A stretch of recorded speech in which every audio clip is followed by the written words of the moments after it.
Swastiastu. Swastiastu. Terima kasih atas waktu dan kesempatannya nih Pak Ayan. Nah, ini terkait yang wawancara yang kedua terkait masalah DPG yaitu LK 2.1. Kemarin yang di LK 1.2 kan mengidentifikasi masalah, sekarang yang mengeksplorasi alternatif solusinya terkait LK 2.1. Untuk wawancara yang pertama yang tanyakan pada Pak Wayan, menurut Pak Wayan itu apa motivasi dan hasil belajar peserta didik untuk putri terutama pada passing kontrol sepak bola itu biar lebih bagus atau lebih minat untuk melakukan pembelajaran terkait materi passing kontrol sepak bolanya. Soalnya di sekolah yang dia ngajarkan di 4 kali itu kan 10 orang peserta didik masih rendah putrinya itu melakukan passing kontrol sepak bola. Menurut Pak Wayan solusinya itu seperti apa guru menerapkan pembelajarannya? Baik, terima kasih Pak Denny. Jadi terkait meningkatkan motivasi berarti ya. Ya, motivasi. Motivasi dalam pembelajaran olahraga khususnya ya. Nah, mungkin yang perlu kita lakukan ya, yang pertama yang perlu kita lakukan adalah memetakan dulu kebutuhan belajarnya, Pak. Jadi kita harus tahu dulu apa sebenarnya kebutuhan belajarnya. Apakah siswa itu sudah siap untuk belajar? Kemudian apakah sudah sesuai dengan minatnya apa yang kita ajarkan? Dan apakah sudah sesuai dengan gaya belajarnya atau profilnya? Nah, yang kita ketahui kan profil belajar murid itu kan ada 3 ya biasanya, bermasalah yaitu visual, auditori dan kinestetik. Nah, mungkin siswa yang dimaksud Pak Denny tadi termasuk siswa yang tidak kinestetik gitu ya, karena kan kalau olahraga kan perlu banyak gerak ya. Nah, itu yang mungkin perlu kita identifikasi dulu, Pak. Nah, kemudian setelah kita melakukan pemetaan ya, tentu kita akan mendapatkan data-data terkait dengan siswa kita. Baru kita bisa menyusun atau merancang pembelajaran ya untuk meningkatkan motivasi siswa tersebut. Kemudian dalam pembelajarannya tentu kita harus memanfaatkan semua fasilitas sekolah yang ada. Nah, jadi semua fasilitas sekolah seperti lingkungan, juga media-media yang ada itu perlu kita manfaatkan sebagai media pembelajaran, sehingga pembelajaran jadi lebih menarik. Jadi penggunaan media dalam pembelajaran itu juga sangat penting untuk menarik minat siswa belajar. Misalnya dengan menggunakan PowerPoint, dengan video, gambar, dan lain sebagainya. Kemudian yang ketiga juga mungkin pada ini juga perlu menerapkan model pembelajaran yang inovatif. Jadi jangan monoton gitu. Mungkin yang variatif gitulah, sehingga siswa tidak bosan. Mungkin itu Pak Dede yang bisa dilakukan. Ya, terima kasih Pak Ayan. Untuk yang kedua di sini dia memakai permasalahan yaitu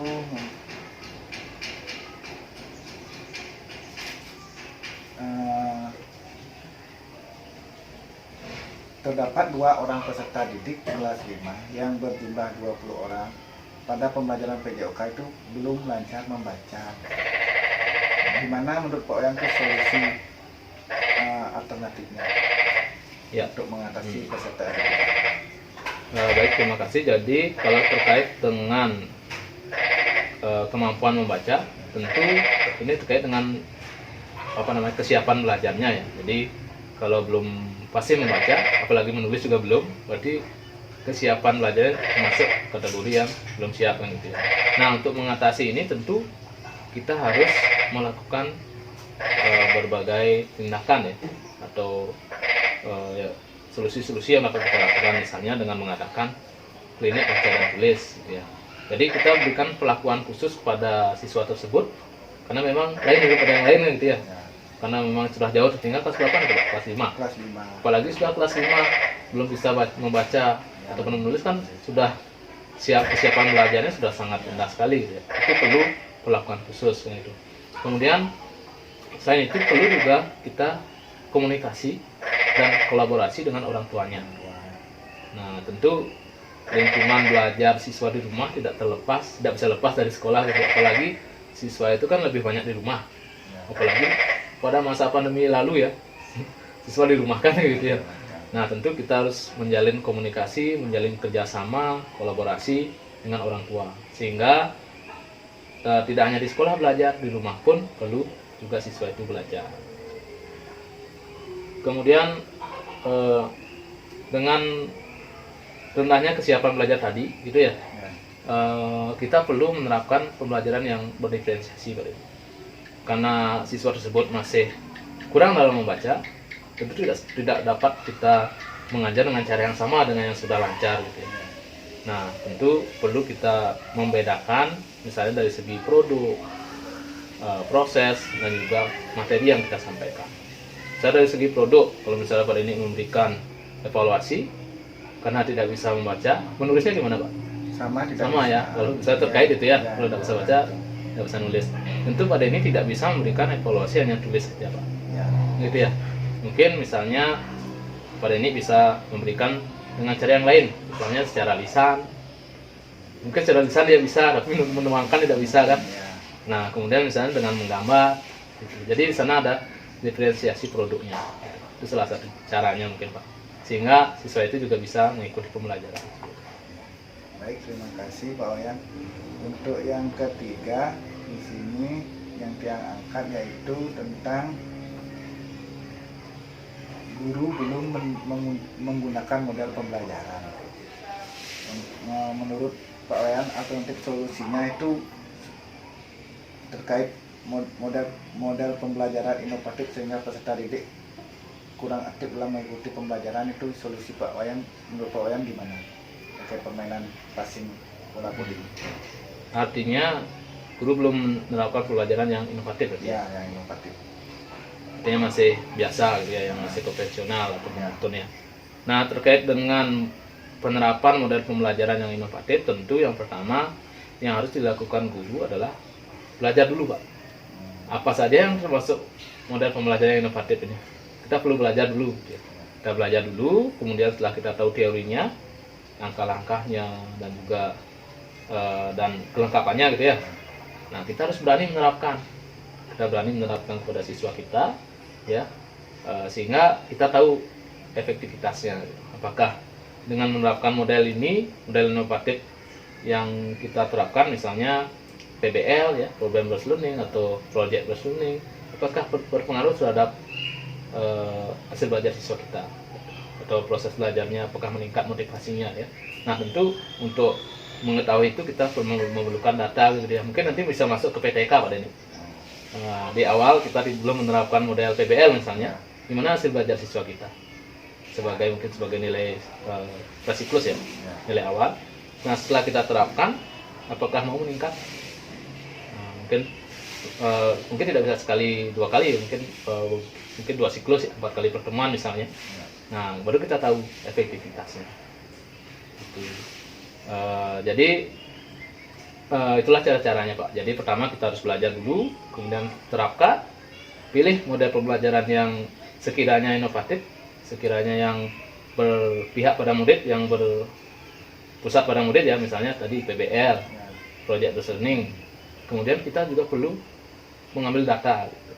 Sehingga benar-benar kita tahu benar nggak ini berpengaruh terhadap atau mampu meningkatkan hasil belajar dan motivasi siswa gitu. Nanti arahnya ke PTK berarti. Ya, Pak. Terima kasih, Pak. Yang pertanyaan yang terakhir yang ingin tanyakan yaitu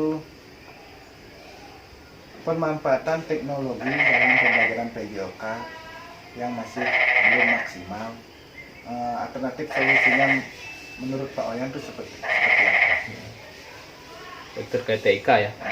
Jadi di abad 21 ini ya, jadi memang integrasi TIK dalam pembelajaran itu menjadi salah satu cirinya gitu ya. Nah, apalagi sekarang teknologi itu berkembang dengan cepat gitu ya. Kalau kita tidak mengajak siswa kita dari sekarang untuk menggunakan TIK, nanti akan jauh tertinggal gitu. Nah, solusinya tentu kita perlu mengintegrasikan TIK dalam pembelajaran. Nah, untuk itu diperlukan berbagai dukungan. Yang pertama, gurunya dulu harus paham dulu menggunakan TIK dalam pembelajaran, gitu ya. Kemudian harus ada alatnya. Ini terkait dengan sekolah, sarana dari sekolah. Mampu nak menyediakan sarana TIK, misalnya seperti LCD, apalagi sound system, misalnya laptop, tablet. Nah, dah ada nggak itu? Kalau belum, mungkin guru bisa berinovasi dengan kondisi sekolah masing-masing. Kemudian kedepannya dalam penerapan TIK itu tidak hanya lebih banyak guru yang menggunakan gitu. Misalnya kalau contohnya PPT ya, PPT menggunakan LCD, guru hanya presentasi menjelaskan. Nah itu kan lebih banyak ke guru ya, siswa cuma mendengarkan.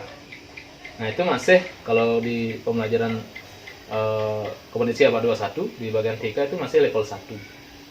Jadi baru level 1 baru siswa itu berkesempatan untuk menggunakan TIK, baru memiliki kesempatan aja. Nah kalau bisa kita mulai mengajak siswa untuk menggunakan. Misalnya kita ubah PPT yang kita gunakan menjadi PPT interaktif. Artinya siswa juga ikut menggunakan gitu. Kalau misalnya ada fasilitas ya disesuaikan lagi. Misalnya ada beberapa laptop buat berkelompok, jadi PPT itu juga ada di laptopnya. Nah, bisa menggunakan software seperti Quizizz kan bisa seperti itu. Ataupun PPT online juga bisa. Kemudian jangan hanya, artinya kita juga harus mengajak siswa untuk terbiasa dengan membuat produk dari TIK tersebut.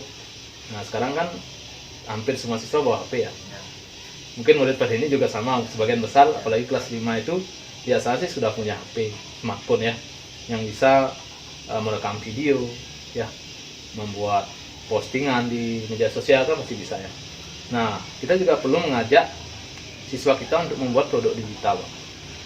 Nah itu sebenarnya output yang kita perlukan di abad 21 ini, di mana siswa kita mampu membuat produk digital untuk audiens tertentu. Nah, misalnya seperti pelajaran pada ini seperti sepak bola ya, passing ya. Misalnya kita berikan tugas pada siswa untuk membuat video cara passing yang benar. Jadi siswa menerapkan teknologi itu, memanfaatkan teknologi, tidak hanya sekedar cuma sebagai pendengar aja. Jadi menurut saya penerapan integrasi TIK dalam pembelajaran itu sangat penting di era sekarang ini. Ya, terima kasih atas alternatif solusinya Pak Wayan Adeko selaku guru penggerak untuk mengakhir kata yang mengucapkan Rano Santi, Om Santi Santi Santi. Om Santi. Yeah.